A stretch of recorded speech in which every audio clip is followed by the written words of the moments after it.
complémentaires entre elles, c'est-à-dire qu'on peut, les rassembler au sein d'un package. Ça, c'est un message qui s'adresse peut-être aux personnes qui sont présentes ici et qui s'attellent particulièrement à la distribution des produits œnotouristiques.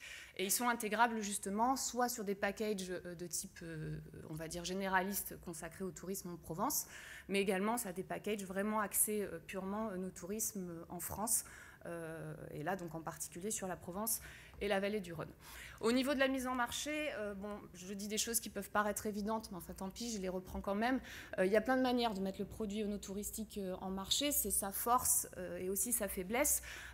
Au niveau ce qu'on appelle le B2C, c'est un produit qui peut aussi bien s'adresser à des touristes qui sont en visite dans la région, à des touristes dont le thème est vraiment de leur voyage et la découverte de vins et de nouveaux terroirs, mais aussi des entreprises qui sont en séminaire dans la région, des incentives. Je parle également d'entreprises locales. On a pas mal d'entreprises locales à rayonnement international dans la région, donc dans le cadre d'accueil de clients, de prospects, mais aussi pour récompenser les salariés. On a aussi une grosse communauté d'expatriés qui travaillent dans ces entreprises, donc il y a beaucoup de choses à faire à ce niveau-là. Et au niveau B2B, bien sûr, les agences de voyage réceptives qui sont à la recherche de ce type de produit avec lequel on travaille.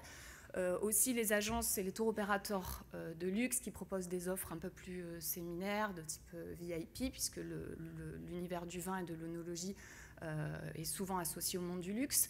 On a également les institutionnels du tourisme et du vin qui sont bien présents justement aujourd'hui, mais aussi les hôtels qui peuvent y voir à travers, en proposant des activités complémentaires à l'hébergement qu'ils proposent, donner envie à des gens de venir dans leurs établissements. On a aussi les domaines et les châteaux. Alors comme on le disait, leur profession première, ça reste la production et la commercialisation de leurs vins.